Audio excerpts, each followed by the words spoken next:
পুরো যে আপার ব্যাক আছে আপার ব্যাকটাকে আস্তে আস্তে কিন্তু মাটিতে ফেলবে। মাটিতে ফেলার পর হাত চলে যাবে ওপরের দিকে, একদম পারফেক্ট। হাত ওপরে চলে গেল, ইনহেল করতে হবে। ইনহেল করো, ইনহেল করে আস্তে আস্তে একদম আপার ব্যাকটাকে তুলো। আর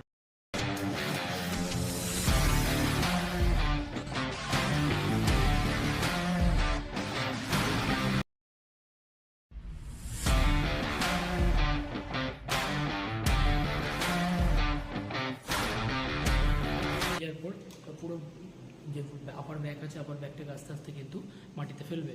মাটিতে ফেলার পর হাত চলে যাবে ওপরের দিকে, একদম পারফেক্ট। হাত ওপরে চলে গেল, ইনহেল করতে হবে। ইনহেল করো, ইনহেল করে আস্তে আস্তে একদম আপার ব্যাকটাকে তুলো।